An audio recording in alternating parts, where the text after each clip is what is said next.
Small and strong, small and strong. I'm just wasting it. Get money.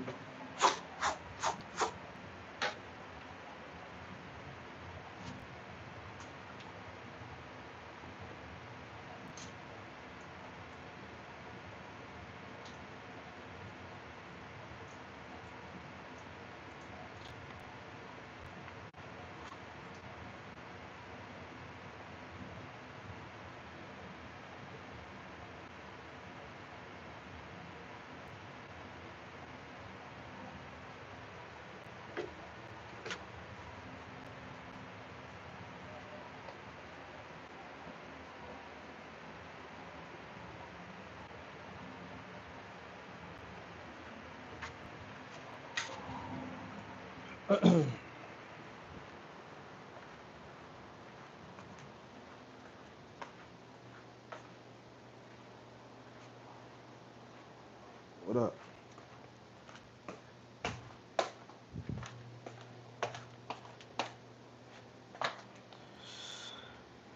Oh, what's going on? Mm-hmm. Mm.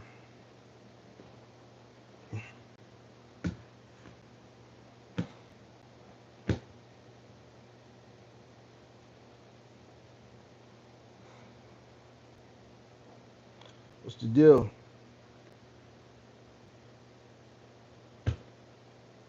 Mm-hmm. Just came to kick it for a brief little minute. I did an epic. I think it was epic, especially at the end. I was cooking. I just watched some of the replay at the end of that this member only live stream I just hopped off on. I was on a member only live stream for about a little over an hour. No, probably about an hour, probably about 2 hours. I started cooking at the end though. I was cooking at the end, man. You ain't a member. Yeah, man, we was cooking. We was just reminiscing about a lot of stuff, and I was cooking. It's a lot of calls. It was a lot of calls made in the past 2 years. Listen, that batting average is still 1,000. I'm still batting 1,000. Still batting 1,000. That batting average is nasty. What up? Shout out to Pippi, Great, Andrew Green. I'm gonna kick it real quick. I want to talk about the exit. Choosing songs is only available with YouTube Music Premium, but you might like this station, now playing on the bedroom speaker. Oh no. Hey, bedroom speaker. Okay, cancel. Hey Google. Hey Google, turn off. Hey Google. God damn it.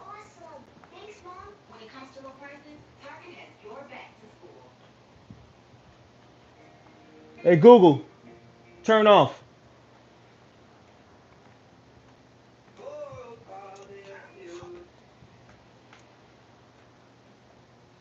All right, what's going on? Come on in, come on in. Make sure you guys hit that like button. No. Make sure you hit that like button. Come on in, come on in. I want to talk about the exit real quick. Why you gotta have an exit plan. A lot of people don't have one, but I think it's important. I think it'll give a lot of people a major component that'll be in their best interest. Come on in, come on in, come on in, come on in. All right, I'm just gonna cook up because I'm not gonna be on here that long. All right, exit. So we talk a lot about business plan and marketing and stuff like that, right? A lot of people they feel like they don't need it. All right, well whatever, don't do it. All right, I don't really care either way. Um, Here's why the exit plan is important and why I think it'll give some people, not everybody, because a lot of people ain't did what was in their best interest entering into the industry. So they not going to do this right. They're not going to do what it is in their best interest for exiting. They don't even understand exit strategy, why it's important, things of that nature. I'm gonna give you one key component on why you should do it, because it's going to give you the drive and the motivation while you're in the business. It's going to give you the drive and the motivation to work towards something. Right? It's going to give you the drive and the motivation to work something towards something. Once you create that exit plan or that exit strategy, and you give yourself a timeline, now you're working towards that timeline. You're working towards completing the goals and the tasks and the things that you need to do to be able to complete those things within that timeline. So if you give yourself, let's say, a 10-year uh, exit, right? Let's say it was 2024, and you say you want to be out by 2034. By this time, 2034, you want to be out right around this time or prior to that time, and you set your strategy. You're working towards that strategy, all right? As far as your investments, whatever cash that you have, real estate, so on and so forth, right? So what happens is at the 5-year mark, you're halfway there, all right? If you haven't accomplished 50% of that goal, then you know you need to pick up the pace, right? It gives you a timeline, it gives you a time frame towards working towards something. Nothing lasts forever. As we see, time is moving fast, technology is advancing faster than it ever has before. Uh-oh, here we go with the trolls. Eddie Murphy, Charlie Murphy. All right, I'm gonna give you 5 seconds. Let's see who gets them. Let's see who snipes them first. Let's see who snipes them first. Mm-mm. I guess it might have to be me. Don't worry about it. I got you, big dog. Boop. Out of there. All right. So it gives you the motivation to work towards something, right? So I'm gonna use me for an example. I was once naive. I was once ignorant, right? Um, Coming into the industry, I didn't have an exit strategy, right? Um, I thought that what I was doing, I was going to be able to do it for the long haul. Especially when I got to a point during my takeoff phase, I just thought that a lot of the contracts that I was running, like, they weren't going anywhere. I thought I was going to run them forever. I didn't think they were ever going to go anywhere. I thought I was going to be able to continue to duplicate what I was doing at that particular time, and then all of a sudden, one of them went away. All right, not due to any fault of mine, but due to them, right? They lost the contract, right? I've mentioned this before, so that kind of left me, at a point like, damn, I eventually chased the contract down to where it landed, right? But it gave me that reality check. It made me realize that, man, none lasts forever. I can't depend on, I'm dependent on a third party company um, to bring me in revenue, right? But if they lose something, then I lose it by default. At that moment, I knew it wasn't going to last forever, so I had to put an exit strategy in place, right? All right. And I'm gonna be honest with you, I didn't even put it in place right then at that very moment because I was consumed with the day to day of getting money. Like during that time period, things were really, really, really booming and bustling. What we know now is e-commerce, and the way e-commerce is now, it was really starting to bubble back then, and it was the early stages, and a lot of the 3PLs were just bombarded um, with freight, right? Due to e-commerce and things of that nature. It's a little bit in control now, right? A lot of the um, major mega carriers have acquired a lot of the private 3PLs. So back when I was first getting into the trucking side of my business, the final mile side, majority of the 3PLs were privately owned, right? Some of the companies that you've heard me name don't even exist anymore because they've been acquired by larger, companies, right? The reason why these larger companies started to acquire these private companies because they saw the profitability in Final Mile at that point, right? Final Mile, from a private perspective, prior to the e-commerce boom, was mostly just messenger services, small parcel messenger service, right? As e-commerce picked up, then you got packages, and then so on and so forth, and the big box retailers were exiting, in-home delivery from within their corporate infrastructure, right? And they were outsourcing to third parties, right? So it was a lot of opportunity. All right. I didn't really fully understand why an exit strategy uh, was important until the 2017-2018 time frame. All right. What made me realize it then was a shift in the uh, the labor force. Right.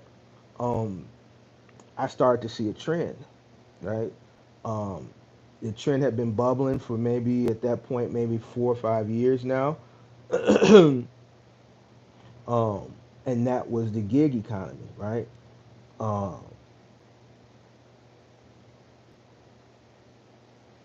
because it was a startup, like how so many startups do when they're in the beginning phases, they're getting, the service providers, and they're getting the consumers, right? So they have the capital, they have the VC money to operate at a loss, right? So they want to get the consumers acquainted with utilizing their platform, and they also want to get service providers um, accustomed to utilizing their platform as well because they need both. They need the consumers to bring in revenue, but they also need the service providers to provide the service, right? And they're making their money by being the middleman, right?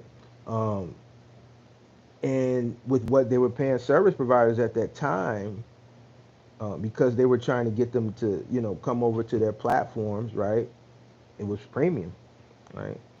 A lot of these services were very, were just didn't involve a lot of labor. The most memorable would be the rideshare industry. You had a lot of people that were doing that. I remember people back then bragging on making $3,000, $4,000 a week, right? Obviously working a lot less than what they have to make, to make that type of money now. They're probably not even making that type of money now, right? But when you're running a business that is labor driven, like heavy hard labor, and you could rely on specific and certain individuals, right? Because we were in a time period where there was either you go out, you find a traditional job, or you just be, you know, broke, dirty, starving, and gang banging. You had to go out and work, right? There were people that were considered undesirables, right? Undesirables for white collar work, right? And they would be forced into blue collar industries, and then there were blue collar sectors that prohibited certain individuals due to mistakes that they made in the past as far as their background is concerned, and they got turned away from the mills and the warehouses and the factories, right? And then that forced those what we would call undesirables into really labor intensive sectors such as roofing, labor. I mean, we can even say landscaping. It's not as labor intensive as moving and like roofing, but let's say landscaping. Let's throw that in the mix, right? They couldn't finesse the way they finesse things now that aren't labor intensive and still make money. They had to come into these industries, um, and it benefited me dearly. I was happy to listen. You got out the joint, tell them to come holler at me. Come holler at the kid. Listen, we don't discriminate over here. You know why? Because I knew that Alex or um, uh, um, Connor Connor wasn't gonna come work for me. Connor, Tanner, Mike.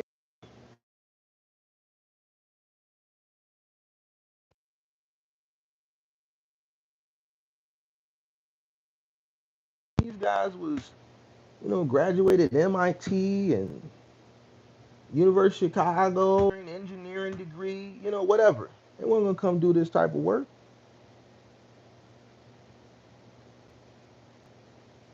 It wasn't, right? So once I started to realize that my application pool was starting to dwindle down, I had to do the research. Man, why ain't people? My bad, I got a phone call. My bad, I got a phone call.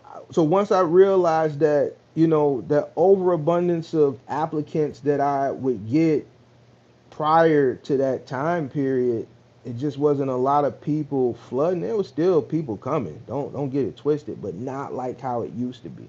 I had to research why. Where is everybody? Why ain't and I stumbled up on the gig economy, right? Once I started to tap into the gig economy and I started to hear about what people were making back then, I said, oh well, when this thing really takes off and just having a full understanding of just the logistics industry and even looking forward into hearing some of the things back then, how they were going to play out, like some of the stuff that we're living through now that they were talking about back then. I said, once this thing gets up and running at full scale, it's going to even be more difficult to source people. That's when I really made an exit strategy, right? And now in hindsight, if you've been following the channel,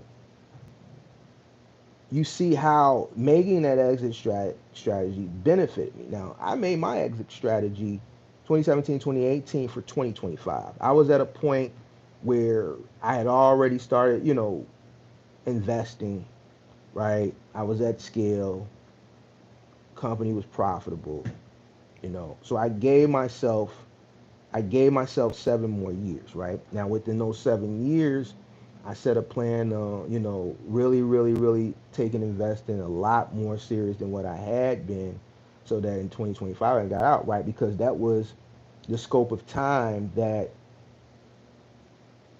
I had determined that the gig economy would ultimately make it difficult for an individual like me who was in a labor intensive industry would be it would be hard to just source people, right?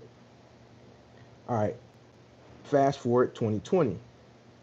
Uh uh Pandemic came, all right? Pandemic came. Um Something that uh I don't think anyone saw coming. And this goes back to, what we talk about as far as, appropriating your funds correctly, right? Because you have to prepare for the rainy day. You don't know what the rainy day may be, right? When we think of examples of a rainy day, we don't think of pandemics, right? Because pandemics aren't something that um, happens very often, right? But anyway, the pandemic came, all right, and it affected a lot of different industries. It affected a lot of different businesses. It affected some businesses financially.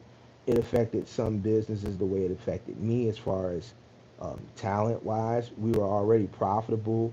Equipment was, paid for.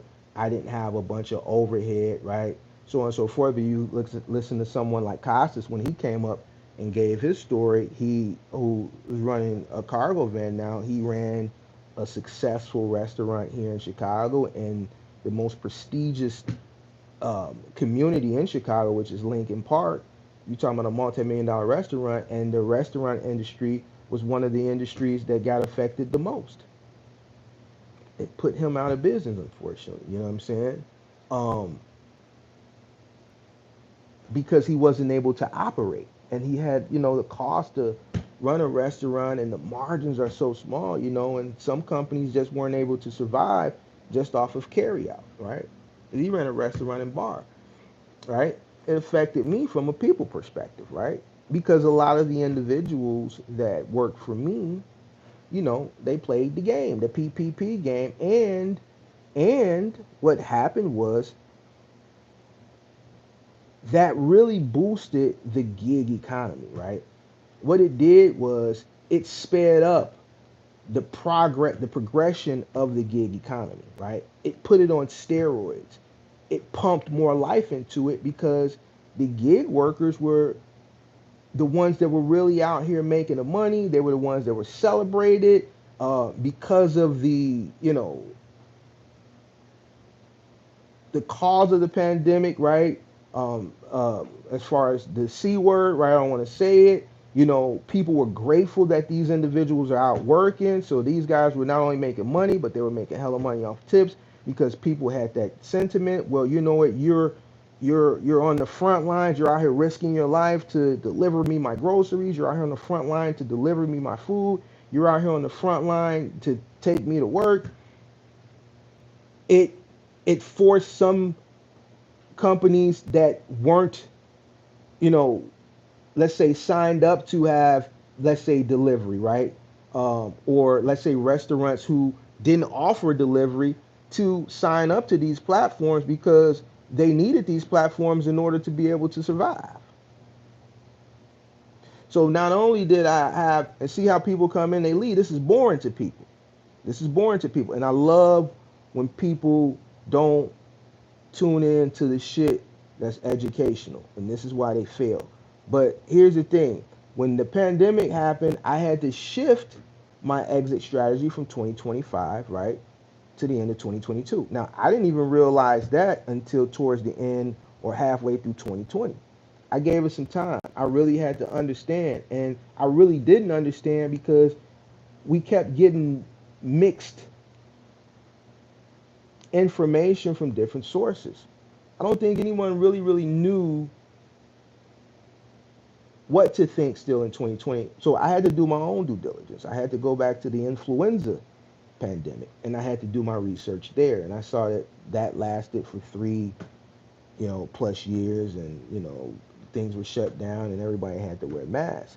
And three kept popping up in some of the news segments that I kept hearing, right? So I said, well, you know what? I'm going to give myself the rest of 2020, 2021, 2022, right? So I had to make some changes. And that's what I did. And those changes really forced me to do something I hadn't did in a long time. And it really impacted me physically, like a lot. I've talked about it. But I had to do what I had to do because I had to change my exit strategy from 2025 to 2022 because what I researched and what I thought that could be a possibility now in hindsight 2 years later ended up coming to fruition, right? It could have either went one way or the other. It could end up happening the way that we're living through now, or it could have went back, things could have went back to normal. um, I took the safer bet, right? So I had to calibrate my exit strategy. And this is why you need an exit, right? Nothing lasts forever, right? You ultimately want to exit on the top, right? And two, it gives you something to work towards, right? You're measuring yourself throughout the whole time frame from the beginning, the moment you create that exit strategy to whatever that end date is. You're measuring yourself. You're checking to see if you're okay. I'm 25% of the way from when I started to the end. The goals that I have set in place that I need to have 100% in order to be able to exit. If I'm not 25% of the way there or more, that means I have some catching up to do. That means I got to pick up. I need to go find more revenue. I need to make more investments so that I can meet this goal. I can meet this deadline. It's important. It's just as important as your business plan. It's just as important as your marketing analysis, your competitive analysis, your SWOT analysis, all the things that are incorporated within your business plan. And I just gave you a great example why, right? If I would have been out doing the things that weren't best for me, right, I ultimately would have been screwed. I can sit here and be honest and tell you that. This is why all these plans, you have to have these plans in place. Shit happens. There's going to be something that's going to happen. I can guarantee that I don't know what it is, but I've lived long enough to tell you that some shit is going to happen. All right? I don't know what it is. It may not be worse as what happened the last time. It may be worse than what happened the time last time. Who knows? But when things happen, whether they affect you directly or whether they affect you indirectly, if you're running a business, it may affect your business directly or indirectly. All right? So it's important to do what is best for you throughout the course of your tenure and appropriate your income correctly and understand cash flow and make sure your business is profitable. You can't be out here running shit, willy nilly, thinking that, you know what, eventually I'll figure it out. Well, guess what? There was some guy, some random guy, I don't know who the guy is, that entered into this industry November of 2021. He ran it up too, thinking that because of what the information that was sold to him, and when he got in, he instantly went up and to the right and saw success because of where we were at that time and not understanding what he invested in, not understanding that the rates that he was getting and things that he was given at that time, that there was a reason why, and that wasn't going to last forever. And then guess what? 6 months later, the rug got pulled from under him.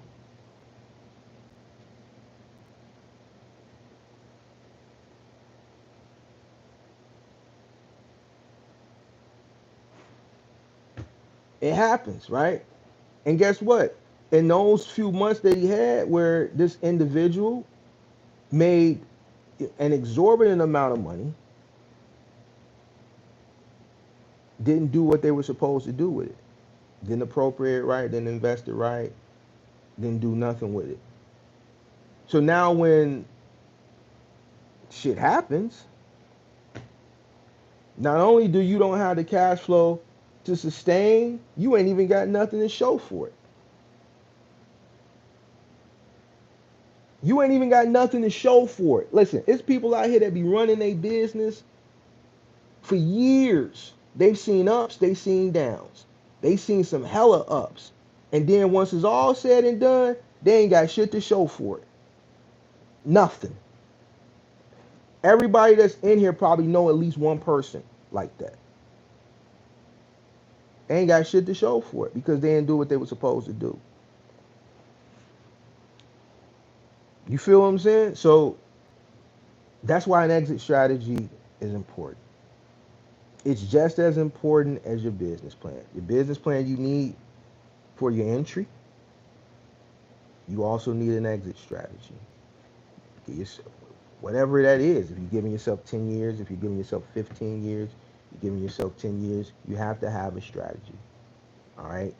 I'll probably, you know, uh, put one up in the members only, or maybe in the Discord of one, to follow. Obviously, your exit strategy, you have to make sure that you're exiting profitably. You have to have things in place so that you can, be able to take care of you and your family.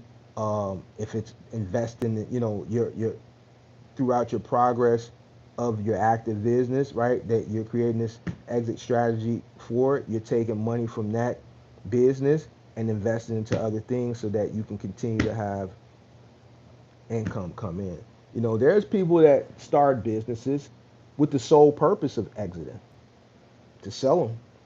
There's some people that start businesses to sell to other people before they even put the business on the public market for consumers to, buy in. So, you know, coming into the transportation industry, it's going to continue to evolve. It's going to continue to change. The dynamics are going to continue to change. And, as time goes on, people are also going to change as well. So you have to be prepared for it and you have to understand that. Now, I know there's people out there that say, don't none of this shit matter. And I constantly prove to people why it does. We had a very good call last night on the Discord for about 2 hours. We actually had two great calls this week. We had two great calls. We had one a few days ago in the afternoon. Shout out to Cars and Cribs. He joined in on that one, and we chopped it up for a couple hours. Great information. Shout out to Cars and Cribs. He really gave a lot of the sauce on the cargo van. All right, a lot of his tips and tricks, he gave it away. All right. Then last night we had a really great one um, as well. There was a gentleman, he may be watching, that an example that I give all the time. And see, y'all be thinking I be just making these scenarios up. I don't make these scenarios up. These are scenarios that are brought up all the time. People do this stuff all the time, and they find other channels. I'm not heavily promoted in the YouTube algorithm. Why? Because I don't do what's in the best interest of YouTube and the advertisers. And that's fluff you. I don't fluff you. I don't, do the things that they want, me to do so that the specific advertisers can advertise on my content. I use copyrighted music. I cuss. I keep it funky with you. So they don't push me out like they push some of these other people. You see some of these other people, they push them because they're doing what's in the best interest of YouTube so that they can monetize from it. I'm keeping it funky with you. All right, so they don't push me. So what happens is people go find this other shit, and then they go out and do that shit, and then they make the mistake, and then they go dig, dig, dig, and they get deep into that, and then they find Mark. The individual yesterday in the Discord, Mark, man, I got this cargo van. I can't get no work. I watched your videos. I watched the cargo van versus the box truck. Everything you said, man, I said, I got to find this man. I'm seeing this man pop up on my Instagram yesterday. I think he popped up on my Facebook. The channel, he was commenting under the channels. He was then the Discord. He sent me a message there. I said, man, let me hear this, bro. This brother is really doing the due diligence to get in touch with me. Story just like so many others. Man, I got this cargo van. He went out, he bought the biggest Sprinter that they got. What's that, the 170? The extended length, high roof 170, 2022. All right? He got the Sprinter that a lot of people wish they could get. He got the big boy, the Mercedes Sprinter. Can't get no work. Why? Because the content he watched said, oh man, go out here and get it. Go do this, go do that, go do this, go do that. He did it. He got the note. The gigs is all on the waiting list. No direction on any other, forms of dedicated work. Got a pen and note. He found my content. Man, this brother know what he talking about. He makes sense. He tapped in, and I had to still hold him accountable. But I pulled him up and gave him the direction. We talked about the market. I did his market analysis for him. I knew more about his market than he did. He didn't do what we were supposed to do. But we gonna get them together though. We gonna help him out. We gonna get them together. People say that shit don't matter. That's prime reason why it don't matter. You know why? Because he's paying $850 a month for a damn near brand new Mercedes-Benz Sprinter 170 that's parked.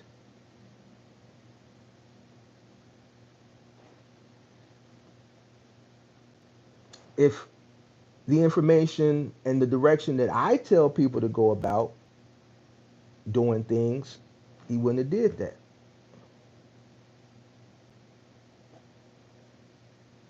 There's another gentleman who was on the call. Shout out to Caduce. We had a long conversation. And this is why I like the Discord. And this is why I spend so much more time on the Discord now than here. Because the people that are over there, they really want to learn. And it's people over there that I don't even have to be. Listen, I wake up at 6, 7 in the morning. It's the Discord is popping. It's people, they already having conversations in there. They uploading their pictures. They out getting their loads. They talking about the crash that happened this morning. They doing that. They giving advice. I don't have to be there. But Caduce was in there last night. I had to straighten him out again. I straightened him out, and you'll never hear it. I straightened him out more than I straightened him out on the call-in show. You know why? There was things that I wanted to tell him on the call-in show. So y'all don't think I have some type of moral compass. I do. It's certain things that I'm not going to say to people. But I said it to him last night because there was less people. Certain, I wasn't going to say what I said to him last night on a call-in show when it's 100 and some people watching. But I really kicked it with him last night. And not only did I kick it with him, other people chimed in and they gave him their insight. Five Star was there. Caduce has an Amazon Relay account and it's Prime Week. Five Star had to get on Caduce. Yo, it's Prime Week. You got an Amazon Relay account that's active.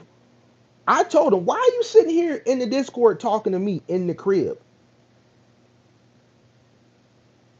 I know that, listen, I know the volume is heavy. You know why? Because I took advantage of Amazon Prime Day too. I bought shit. My cameras for me to shoot my infield content. I bought them for Prime Day. I waited because I knew I was going to be able to get the deal. So I waited. And guess what?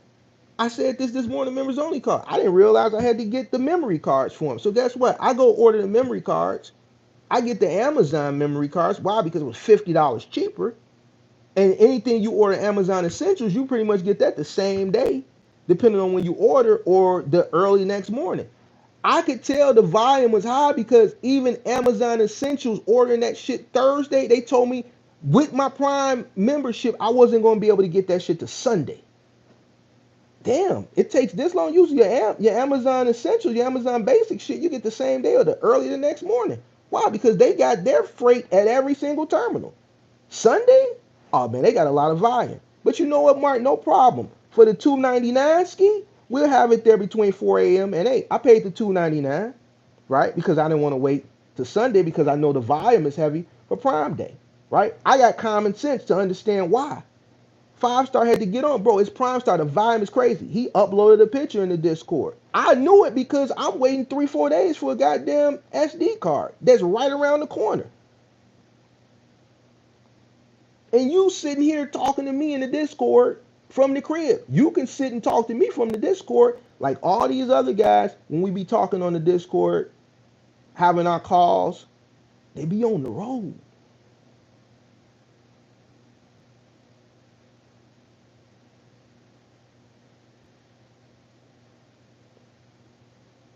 You can't build a business, a logistics business, and I'm going to keep it a buck with you, from the crib. You can't do it.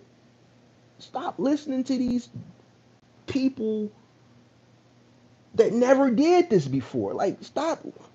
Listen, can't nobody tell me that never did something before how to do something that they never did.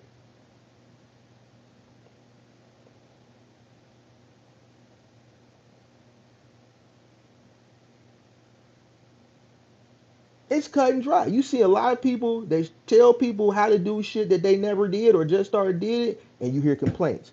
Me, I tell you what to do, all you hear is flowers. Channel still going up. Why? Because I've done it. Not only have I done it, I've done it successfully. I've showed you. I proved it.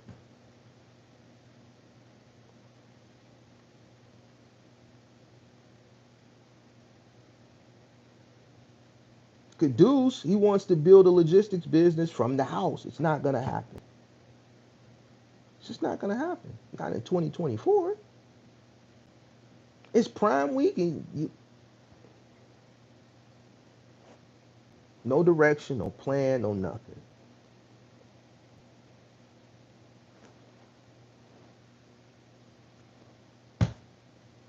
Business plan, exit. I think individuals who are intelligent, they understand this. All right. You need an exit just as much as you need an entrance plan, right? trust me, don't trust me. Listen, it makes me know never mind.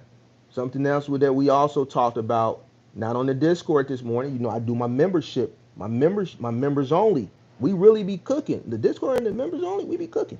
Listen, we talked about, we reminisced on something, a few things that I talked about last year that I went to war. Like my beliefs a few years ago when I first started YouTube, man, there was a lot of people that just did not take the information that I was given very, very well. And here we are 2 years later in fruition. Listen, I made a statement a couple years ago on YouTube that it didn't even have nothing to do with any creators. It pissed off the viewers. And people say ignorant things. I'm gonna talk about it really quick. I made a call about Amazon a couple years ago, and it came into fruition, and it's still coming into fruition, and they're steady building. I said, yo, eventually Amazon gonna start incorporating their own 26 footers to run relay overnight. I got a lot of backlash from viewers. There was a few viewers that stood out, but there's one in particular. Doesn't watch the channel anymore. I don't even know if he's still in trucking. He said something very ignorant. He said, yo, Amazon, you don't know what you talking about. Amazon will never buy trucks because they not going to want to pay for the fuel. This is what this retard put in my comment section. Now, here we are 2 years later, and they've been buying trucks for the past, year and 3 months.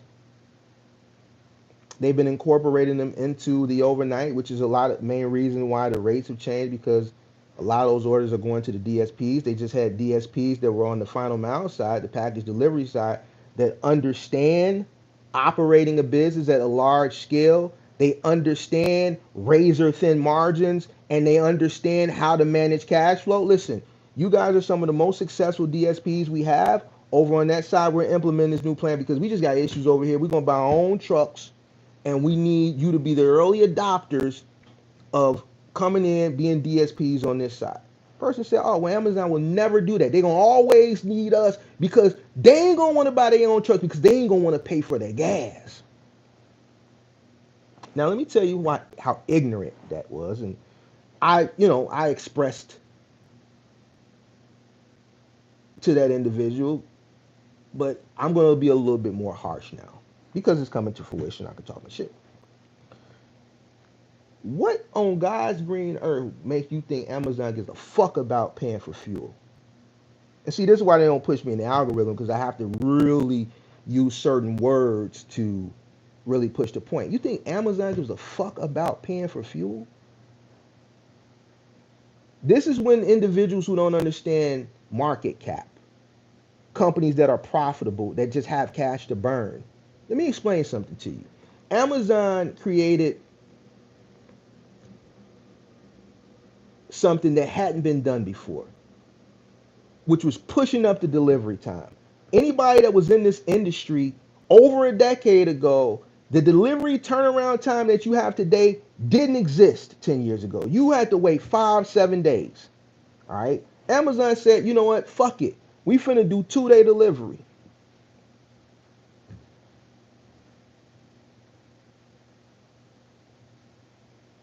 This is going to drive up our sales. This is going to bring more people to our platform because we're going to be able to compete more fiercely against our other online competitors because we understand people want their shit sooner than later.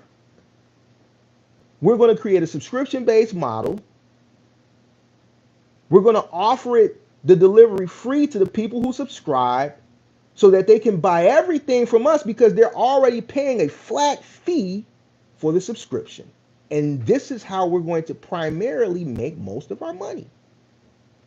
This is why if you looked at Netflix's stock price 13 years ago at $2.75 and it's $600 today.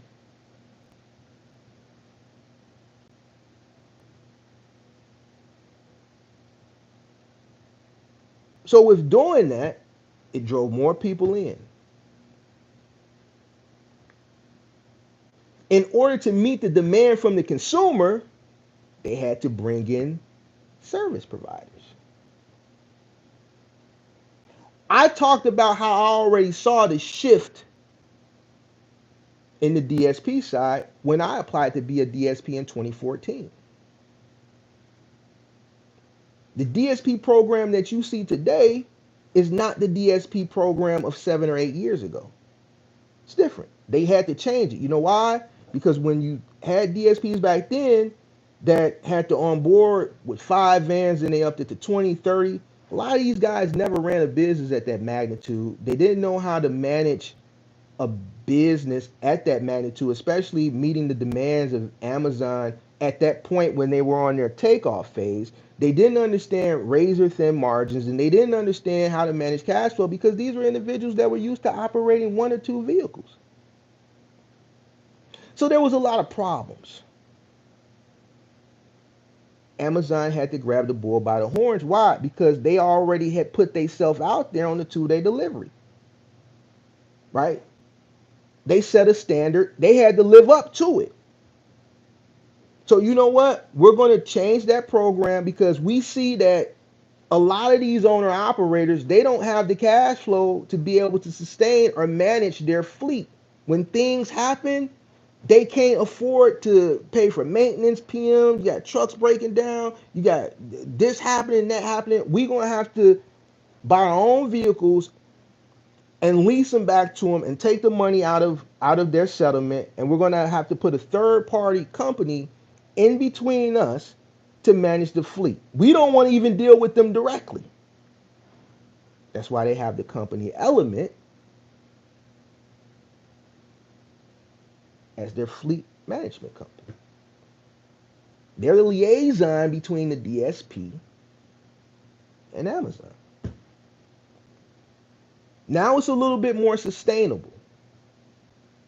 We can micromanage it a lot better because we control the fleet. There are vans. We have element managing it for us. And guess what? Whatever needs to be done, we're just taking it out of the DSP settlement. Our concern is making sure that if a person says and purchases 2 day and now it's evolved to next day and then even more now it has evolved to the same day. If I order something right now before 1 o'clock, they telling me I can have it between 5 and 8 or 5 and 9. So guess what? Those are very, very, very high standards that we have made for ourselves, and we have to live up to them. So we got to make sure that we got shit in place to make sure shit gets done. We said it. If you subscribe, we can get you there, this shit there the next day or the same day. We got to live up to it. So boom, we saw that happen over on that side already. We saw it happen. So to think with all the shit that you seen happen on that side, especially during the pandemic, with all your Pookie, your Ray Ray, your Man fucking shit up for you, coming in there with the pants down, trucks breaking down, leaving pallets on the outside of the damn post office, abandoning freight, stealing freight, this, that, and that. Like, what made you think that they wasn't going to shift that model as well when they had already did it on 2 other models and they saw success from it? If we got to grab the bull by the horns, then God damn it, we're going to do so. We're going to replace you. We're going to bring in the DSP that's already accustomed to running razor thin margins, that understand it, that understand cash flow, because a lot of the major DSPs run are running multiple locations, and a lot of these guys, if you really do a deep dive analysis of some of the top ones, they also are FedEx contractors.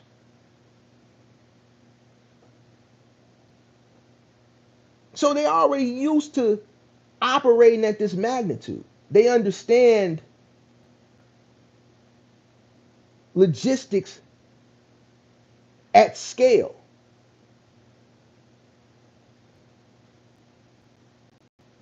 So when I tell you this is going to happen, which I did, and then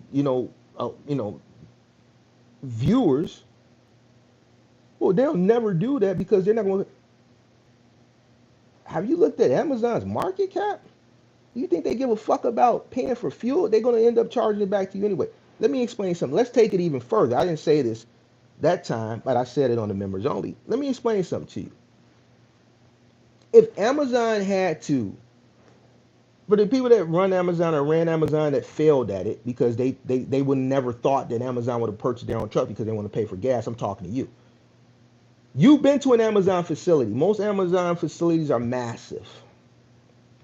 Let me tell you what Amazon will do if they need be. Let me tell you how goofy you are if you thought something like that.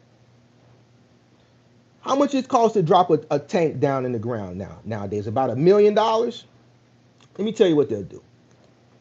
Way out in the back of whatever facility they got, way far from the building, after they get the licensing and shit like that with the EPA, they're gonna drop some tanks down there. They're gonna have a bulldozer come, dig it up. I forget the amount of feet it's gotta go down. They're gonna dig that shit up and they're gonna drop some tanks down there. And you know what they're gonna do? They're gonna fill their own fucking trucks up. You know why? Because they can afford to do it. If that's what needs to get done so that they can continue to operate, then that's what they're gonna do. You know why? Because it's gonna be cheaper for them to fuel up at their own site than it would be for you owner operator to go pump diesel at the Love. You know why? Because they ordering the fuel and the diesel at wholesale. They ordering it by the barrel. And it's Amazon. It ain't nothing but a phone call and a relationship. Listen, this is what we need it for. Now let's lock in this price for about a year. Regardless of what the general public gets, let's lock in this price wholesale for the year. They'll literally drop tanks at their facilities. You think they won't? You a goddamn fool.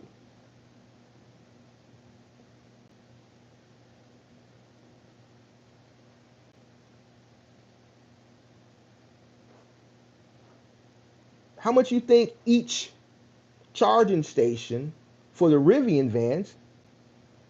Shout out to Rivian. You know how I feel about Rivian. You know, 100,000 on order for Amazon plus the charging station. Listen, about 100,000 each one. The vans got to get charged. About 100,000 each one. Maybe cheaper for them because they're getting them at wholesale.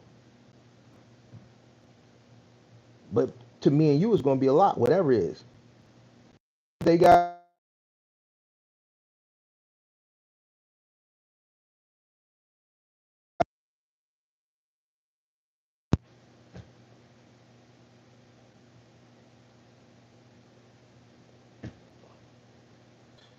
a bad phone ring. So the point that I'm trying to make with that is the person who said that clearly didn't understand business, right? More importantly,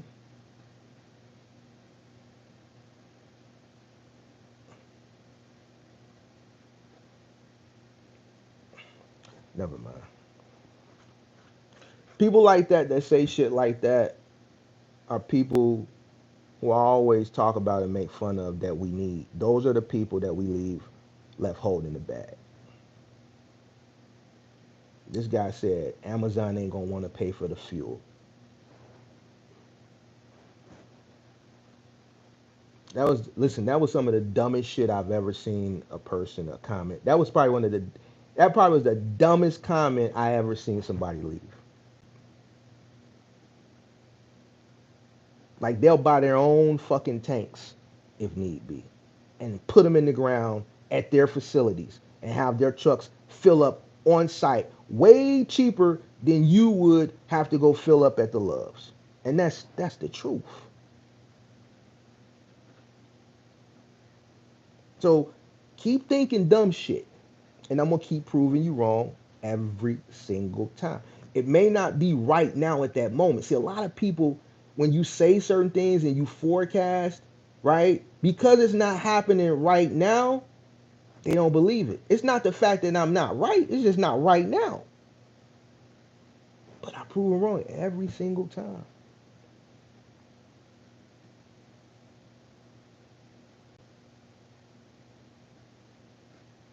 They're going to adapt just like you need to adapt. Forget the logistics side. Look at some of the facilities logistically with the robots. They understood that there was a shortage in people and people don't want to work.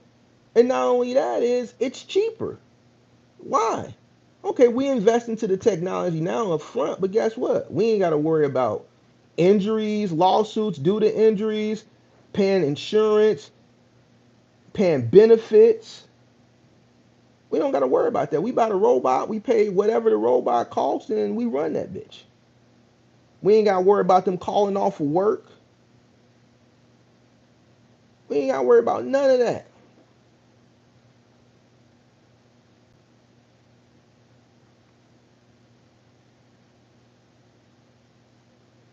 Ken says the place he goes to Amazon, they already got a tank underground. See, that's what I'm saying. He's saying that the Amazon he had, they got a tank already in the ground.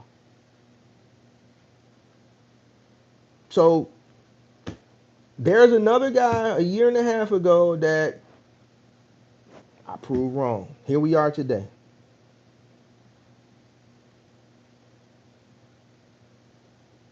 So, when people say dumb shit like that, those are the people who think shit is going to last forever because they didn't do none of the shit that I tell them to do. Amazon will never want to pay for the fuel? It's the dumbest shit I ever heard in my life. If that's what they got to do to keep making sure they meet their commitment of the same day, next day, 2 day delivery, they're going to have those smart people that sit up in Seattle at Amazon corporate work the numbers to see how can we incorporate our own vehicles and still be profitable. All right, you know what? Just have the DSPs do it. Let's pay the third party company Element to micromanage it. Let's keep the. We're gonna charge it back to them anyway up front. They already know how to operate on these margins. Blah blah blah blah. We're gonna get rid of the owner operators. We still gonna keep the board up, but we're gonna keep the overages on the board. The higher paying loads, we're gonna run those in house. We're gonna pay the DSPs to pay the drivers $22 to $24, and now we're dependent on the market dependent, right? We don't have to worry about these guys talking about the post office was closed, calling customer service or the ROA or whatever this shit is called, complaining that they gotta wait 2 hours. These guys are on the clock anyway, making 21, 22, 23, 24. So they getting paid to sit.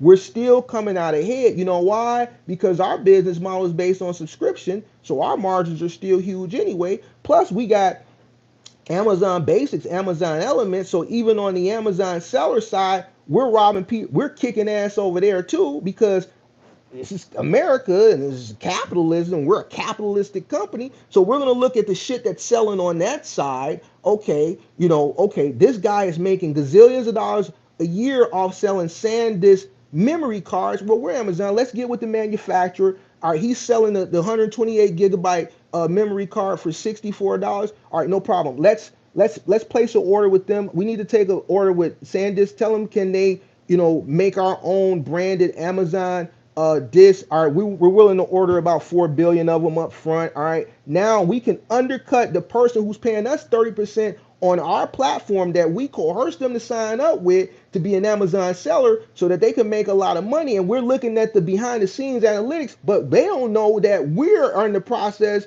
of putting our own SD card, and instead of selling our 128 gigabyte SD card for $64, we're gonna sell it for 10 because we only paying 62 cents a card. And now that money that they was making, that we still taking 30% off of, we're gonna place our product on the same market as them, and we're gonna place it higher. And this is gonna be an Amazon Basics or an Amazon Essentials card at $50 less, and then we're gonna make all that money. It's gonna decrease their sales, and we're stole their business model from them.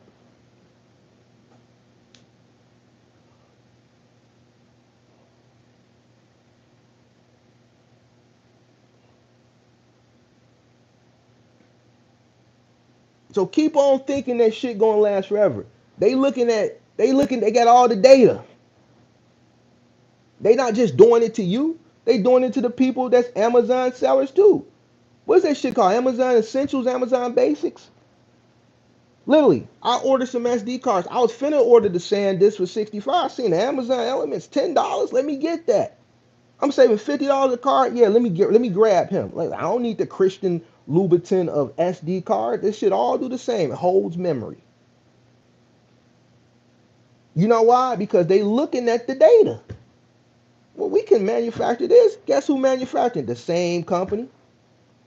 The company just a manufacturer. They sell wholesale.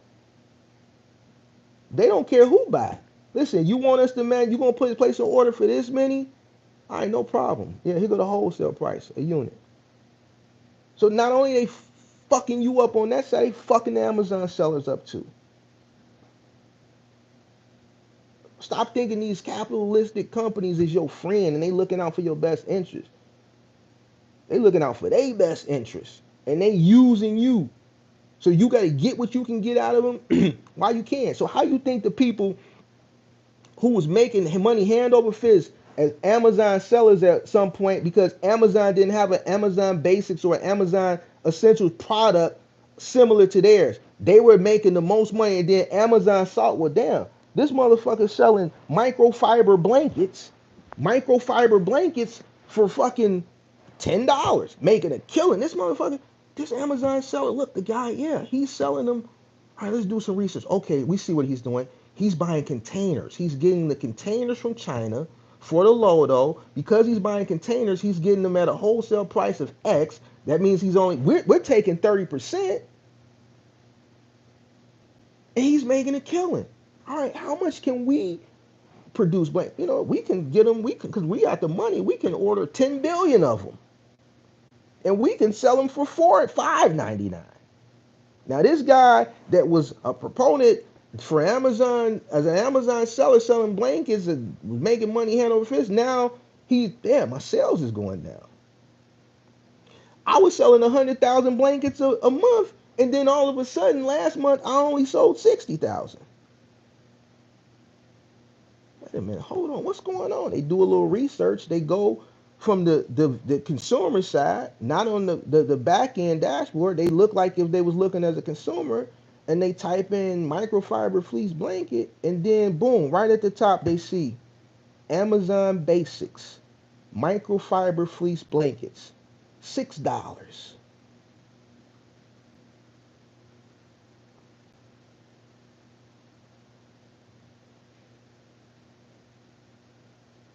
Now they went from 100,000 units to 60,000 units. Next month, 50,000 units. The month after that, 40,000 units. And they settle right around 30,000 units. They still selling 30,000 because some people just prefer. I can't even really say it's premium because the shit coming from China anyway.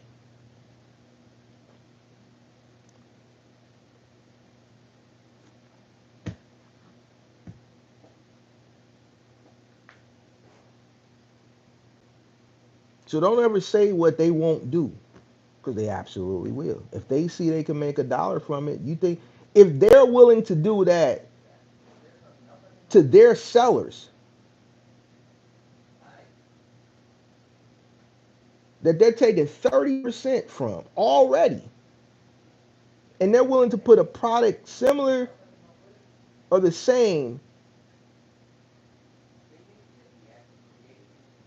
and cut the price by 50%. Come on, man. Hey Siri, stop. We still gotta have this conversation. And this is what I tell people. This is when I really piss people off, and I say this: why we got the haves and the have-nots. The have-nots think like that. Well, Amazon ain't gonna want to pay for the gas.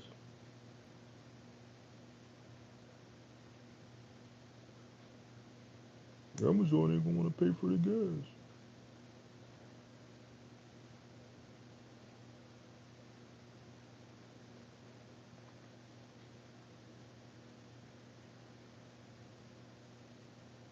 Keep thinking like that. Keep thinking that they got your best interest. Listen,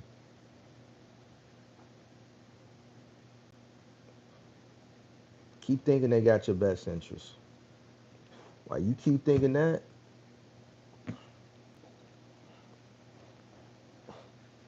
the company that's replacing that's that they selling the trucks, buying the trucks from, the company that they buying the vans from, you already know we've been in that.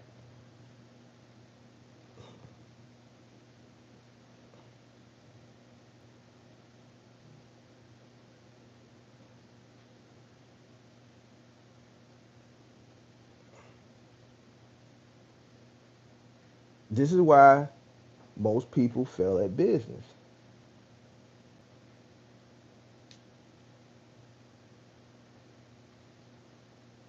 This is why, and every example that I give, that I just gave from the Amazon with the trucks, I'm just using Amazon as an example because it's a great model to follow based off this lecture. You look at Amazon from the logistics side, and you look at it from the consumer side, being an Amazon seller. It proves the point that nothing lasts forever, and you have to have an exit strategy. And when things are going good, because you're an early adopter, you have to appropriate the money the correct way, because eventually it could turn. You can't control what they do with their platform. If you're making money off their platform, it doesn't mean they could snap their finger and introduce their own product that is in direct competition with you.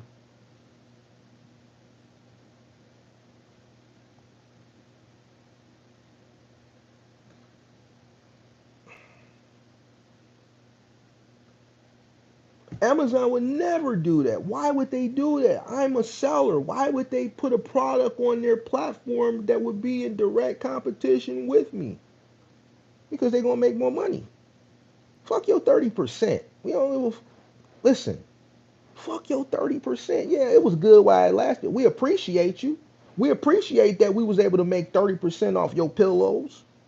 We appreciate we was able to make 30% off your flip flops, your blankets, your micro SD cards, your pots, your pans, your universal remotes, your your UFIs,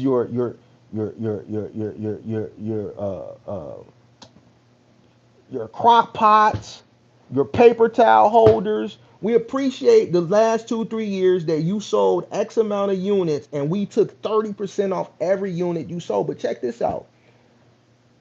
We went to the same manufacturer and we just ordered a way more. We just ordered way more. And check this out. We went to your manufacturer. Let me really kick it with you. I want you to really understand how capitalistic this shit is. Let me break this down to you. We appreciate the 30%, big dog. We really do. But check this out. The place that you buy wholesale, we went straight to the manufacturer. We ordered way more units. And then we were able to transport them across the ocean in our own containers. Guess what? Amazon got intermodal containers. Y'all seen them? I see them all the time. So not only were we able to buy them cheaper because we went straight to the source, we transported them on our own containers. All right. We had our own trucks pick them up. We distribute them using some of our equipment and then some of your equipment for a fraction of a dollar, right? Because we have our own intranet to our different facilities throughout the country. And because our cost is so low,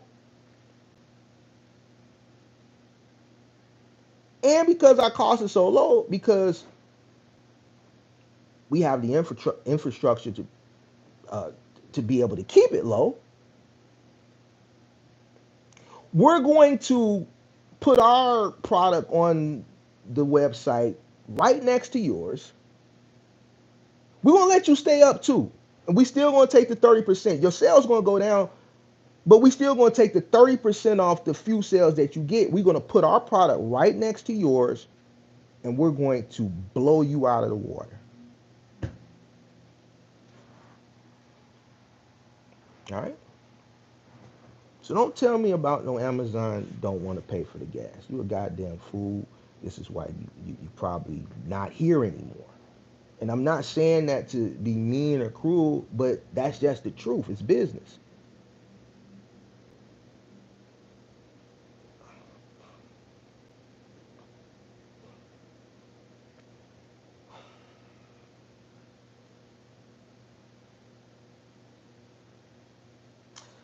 You got an Amazon employee in here now.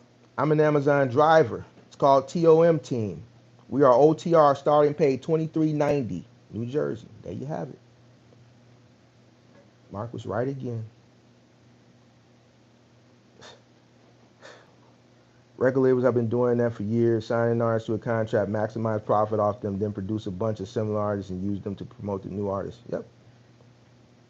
You know why? Because there's a certain time period on a new artist.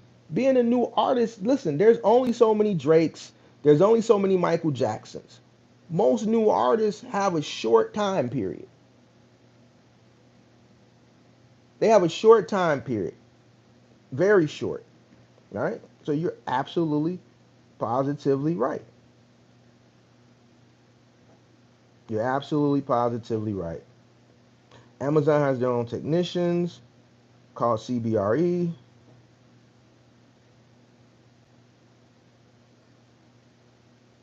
So, you got people that understand business and people don't. People that understand business, they do what they need to do. They buckle down and they understand business. This is why they are successful. And you got people that follow people and say things like, "Oh, well, forget all that market analysis, business plan, and all that shit, man. You just got to be out here." I don't want to listen to Mark because he ain't out here no more. He in the house. He ain't out here. He can't tell me what's out here because he ain't out here. I don't give a fuck about what he did. He ain't out here now. All right, we're going out there. It's your badass.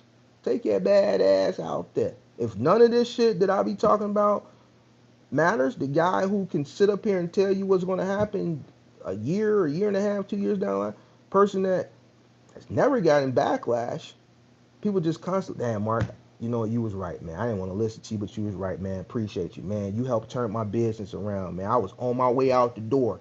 Man, I found your channel, man. You saved my business. You know why? Experience. I understand business. I understand how to take advantage of individuals like you that say dumb shit, like Amazon ain't gonna want to pay for the gas.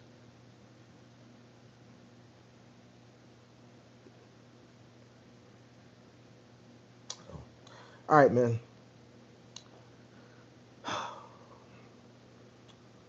Now, I'm just in the house, man. I'm just in the house chilling.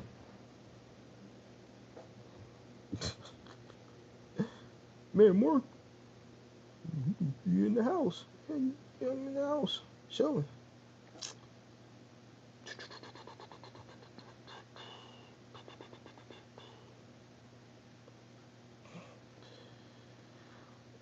You can put it on the board. Yes. Still batting 1,000. What do I think about XPO buying Coyote?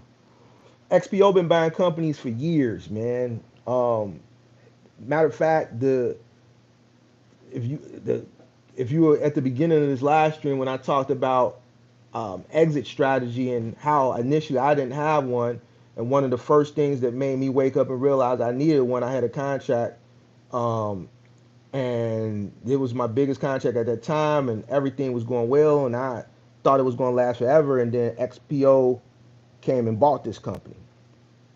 XPO has been acquiring companies for years. XPO is a company that started in 2000 and in 24 years has become the third largest trucking company in America behind UPS and FedEx. One of the main reasons why is because of their, acquiring a lot of businesses, right?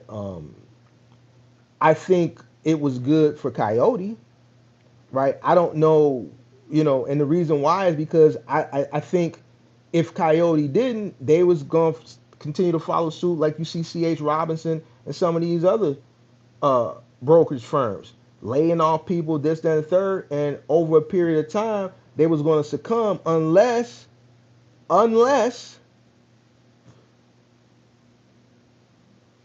they transitioned into AI and started utilizing AI, right? So if the owner saw, listen, which is a great segue, and I think it kind of correlates what we're talking about now. The person who owned a Coyote, or the people that own Coyote, if I was in that field, I think with everything that's going on right now, as far as the peers in the space, AI technology, if XPO offered them a great deal, they made the right move. This was a great exit time for a company like Coyote. How XPO is going to implement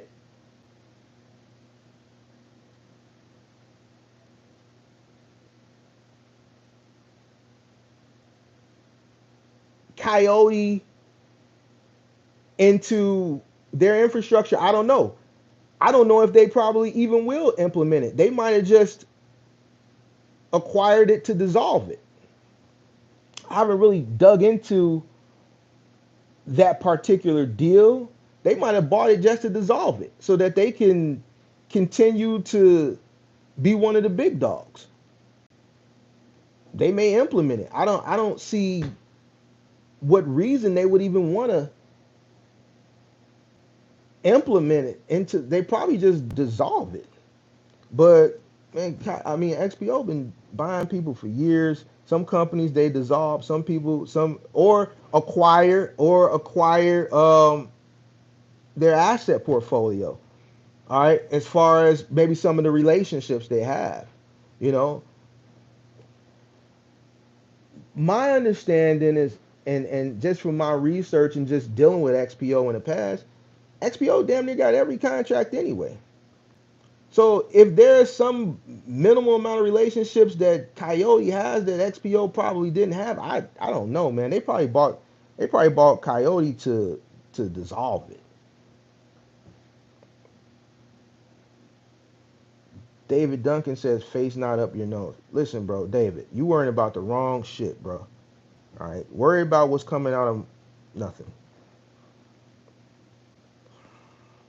I see the trolls coming in from India.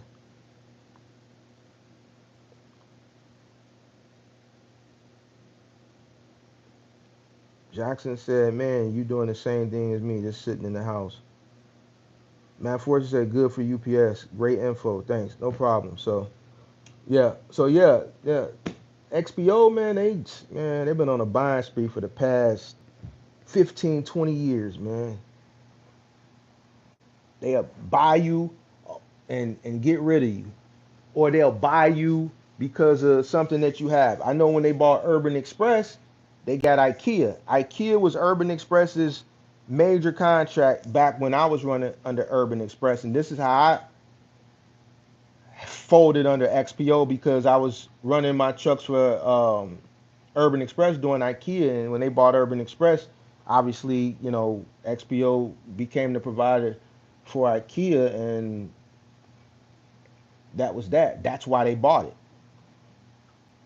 and they dissolved them. They bought them, and they dissolved them. You haven't heard of Urban Express since 2014, 2015. So, so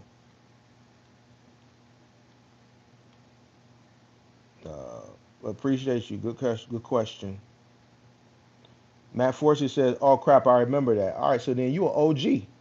If you remember that, then that means you've been around for a while. You an OG. A lot of people, when I throw names out there like that, they don't know what I'm talking about because they weren't in the space that back then. But yep, yep, yep, yep, yep. So yeah, if you remember that, then you've been in the space for a while. Yeah, I'm a OG in this trucking shit, man. From the box truck perspective. So yep, I'm a OG, bro. Yep. So yeah, man. And then after they did that, they just went on a buying spree doing that. Like between 2014 and like 2017, 2018, XPO was just kicking ass and taking names. Listen. Here's this many millions. Listen, we're gonna send the IT people to integrate what you got going on to what we got going on. You know, you had a good run. You're a private owned company. Here's enough money to build the generation, put on the top of the generational wealth that you already had. But we got it from here. Go ahead and get up out this thing because, our R&D says that what you got going on, we're going to be able to capitalize on it and make a whole lot more money than you would in the next 5 to 10 years because this thing is about to go to the moon. So we need to buy this from you now before the valuation goes up. And you realize the valuation is going to go up. So let's get it from you now because we need that. And now, in hindsight, I didn't understand it back then why XPO was buying a lot of the companies that I was dealing with. But in hindsight now, I understand why. Because I'm living it. I'm living in it. It makes sense. Great information. I appreciate you. You're so right. Appreciate you, Matt. I like talking to people who, been in the space for a while, Um, a lot of people that are in the space now that, that kind of new, like 3, 4 years in. So it's good that when I throw out names like Urban Express, Dynamics, MXD, Excel, so far and so on, that people that were around back then remember a lot of these private companies that are no longer in existence due to acquisitions. You know,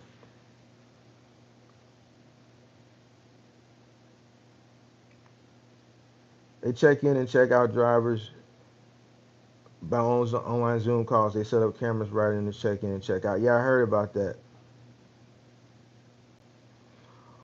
Jay Wells said, "What's the gain by buying a company and shutting it down? Market share."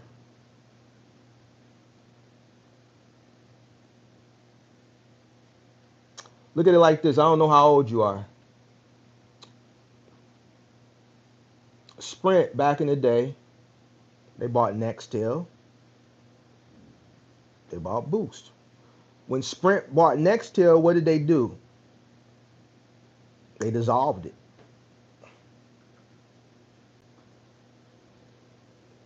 By dissolving Nextel, it gave them more share in the market, right? Less people to compete against. Now we only got to deal with T-Mobile. Back then, Cellular One, U.S. Cellular. Some of these companies, some of y'all might not remember because some of y'all might have not been born or might have been not old enough to remember that age of technology when it came to uh, cellular phones. But they bought Nextel because they needed to dissolve them to get more market share. They, for a temporary time period, implemented their technology into some of their models, right? The chirp. But then they discontinued it altogether. They realized, listen, we don't need this chirp shit. This is propaganda. This is a selling. Like, no one, like, they can just call, man. Right? Nextel had that technology for the chirp. Nobody else had it. Listen, we're going to buy it and we're going to dissolve it. This is the only reason why they're selling. It's because of the chirp. It was a cool gimmick, but it wasn't necessary. It wasn't necessary. They bought it, they dissolved it, got rid of the technology. All right. So they got rid of the company, got rid of the technology. Right. So by doing so, it increased their market share. That's why you buy companies and you get rid of them. Right. You in the way. If I got the bread and we making money, but I know that, you know what, I got the bread. If I just acquire you and dissolve you, it's going to increase my market share. And in 3 years, my sales are going to go up exponentially to the point where I'm going to recoup the money that we used to acquire you in X amount of time frame. And then now we got more of the market share. We're going to recoup that money back in this time frame and run it up from there. Let me go ahead and get you up out the way. That's what we call getting up out the way. We see it on a corporate level. We see it on the underworld level as well. We can go into some of the underworld. You see some people, they getting it over there on that corner. Man, we need that. All right, well, send somebody over there, go holler at them. All right, man. They ain't try to come to terms. All right, man. Go ahead and send man around the corner. Go get Weebay. Go get Weebay. What Marlo do? I need this corner. You either gonna take my package, we want 60 points, or we want 30 points. Take it or leave it. You either gonna take my package or you gonna move around. All right? You don't want to take my package and you don't want to move around? Send Snoop around the corner, go holler at him. Put him in one of them buildings. Get him up out the way.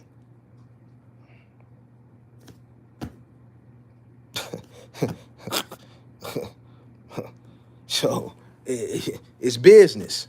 No matter how you look at it from a corporate structure or you look at it from an underworld structure, it's the same thing.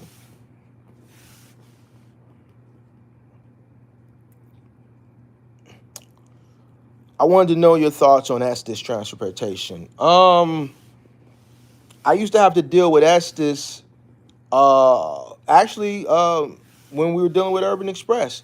So when Urban Express acquired the contract that we were running at that time from another company that we were running, they didn't have a facility here. They were utilizing space at the Estes terminal.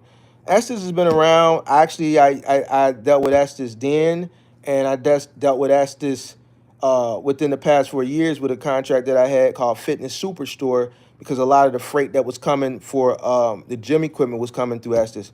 And Estes would deliver to my warehouse as well. As far as their, I haven't really researched them as a company as far as like their portfolio and their market cap and things of that nature. But just dealing with them, they've always been a seamless company from me having to deal with them, you know what I'm saying? But as far as like doing a more of a deep dive analysis that I've done with like XPO from time to time, I haven't done that with Estes. Johnson said, meanwhile, CVS and Walgreens get money on the same block. Message right across the street from each other. You see a Walgreens on this corner selling drugs. You see CVS on the opposite corner selling drugs.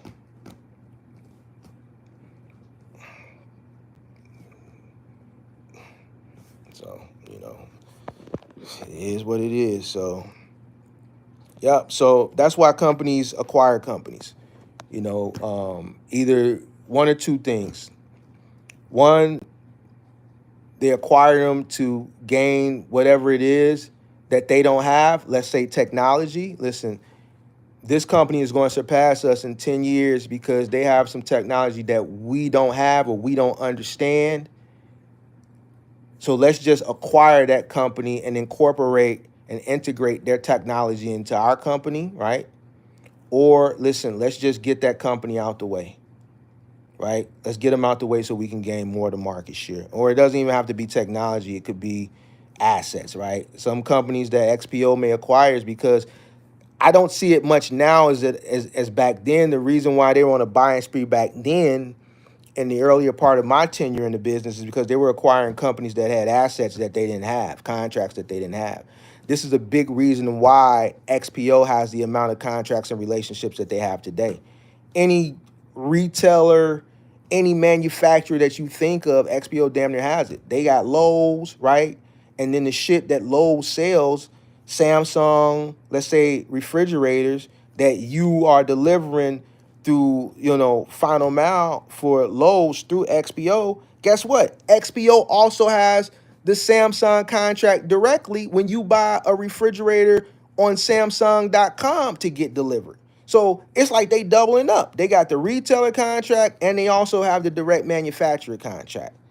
So that's why XPO is winning. This is how this company if you go look them up, right? XPO started in the year of 2000, right? In 24 years, before 24 years, they've been the number 3 company for some years now. They've been the number 3 company for some years. They surpassed every single trucking company that was in business 30, 40, 50 years prior to them. They surpassed them in less than 2 decades. They've been the number 3 company for some years now. UPS, FedEx, XPO. And a big major reason is because they came in, they had the resources, they had the money, the VC money. They understood what was the market. They understood because of the R&D, right? Research and development, what was to come, which led them to start acquiring. We not finna build out. We got the capital. We got venture capitalists behind us. So since we got the capital, forget building these relationships out. Let's just buy and let's acquire some of these smaller companies. And there you have it. I remember we have dozens of home alarm companies. Now it's maybe a handful now because the ADT bought them out. Same thing with security. What's that major security company? Allied. Listen, you got ADT on the home security side, and then you got Allied Services or whatever that security company I see everywhere. They bought out a lot of the private-owned security firms. Allied, not only are they buying out security company, is it Allied? I think it is. Hey, Siri, what's the largest security company in America? ADT is the largest. No, not from a home. In the USA. Not ADT. From. $5.13 billion generated. Hey, Siri, cancel. I think it's Allied. Not from the home security side. We know that's ADT. But Allied is another company that's a security company. They like how the people in uniform driving around and sitting at desk and shit like that, telling you to sign in and shit like that. But they went on a buying spree of all the smaller privately owned security companies. Now I see them buying janitorial companies. Yo, we already in the building. Do you have gap insurance? All right, you got an issue with my gap? Let's play big bank, take little bank. All right. And then let me know if you still gonna have an issue with my gap. My gap ain't bothering you. I like my gap. And guess what? I got dental insurance. If I want to close my gap, I'll close it. Do you have bread? All right, Justin, you're gonna be the person that I choose to fuck with before I get out. Do you have bread?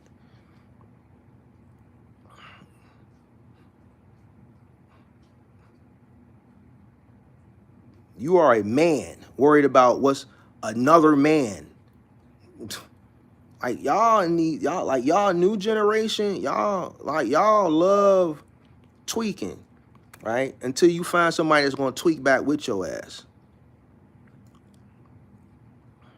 All right. See, I'm gonna tweak back with your goofy ass.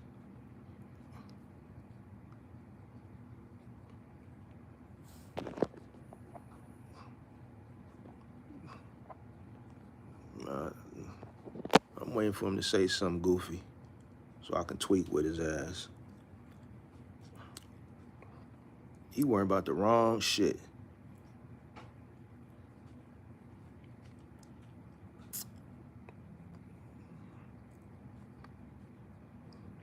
I bet you, bitch. Listen, hey, Justin, I bet you, bitch, won't worry about it. Your bitch ain't gonna worry about it, though. Hey, Justin, I bet you, bitch, won't worry about it, man.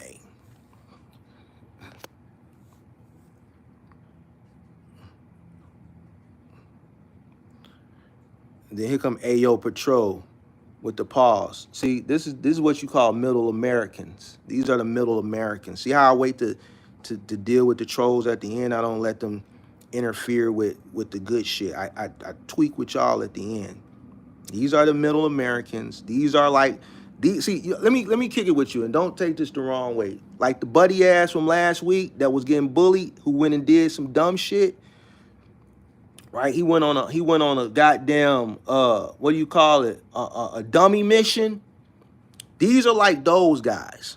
These are guys that are the people who sit in the back of the classroom, who hide, who sit at the lunch table by themselves, who have no friends in real life, right? And we have the internet now. They hide behind their computer screens, and they try to find live streams to do to people online what people do to them in real life, all right? And then once they get tired with their pathetic life, They go on a dummy mission like Buddy Ass did last week. They go on a dummy mission because they have low self-esteem.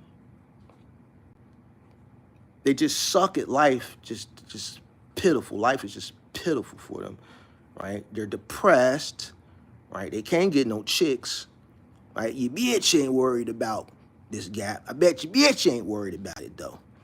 Put your bitch on the phone. Listen, I'll drop the link so you can put your bitch on here, man. And then I'll put this pimping on your bitch, man.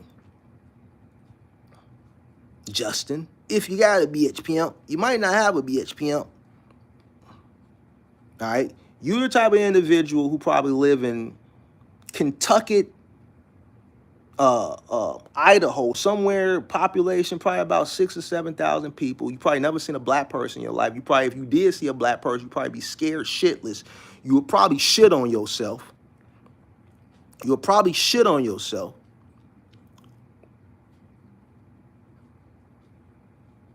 You would defecate on yourself. Leave me alone. Go find one of these kids in one of these other rooms that you can go bully and make them cry online and all that goofball ass shit. Me, I'm too old to worry about what people say and the little comments that they make, and I'm the type of person that's gonna tweak back with you, right? And hurt your feelings. I'm gonna hurt your feelings. All right? Leave me alone, because I'll come find you. You come find people. All right? Leave me alone. I'm the boogeyman. All right? All right, well, Pippi got rid of you. She don't want me to tweak with y'all, all right? She don't want me to tweak with you. She don't want me to tell you, man, your bitch ain't worried about the the gap, man. You dig what I'm saying? So, all right, man.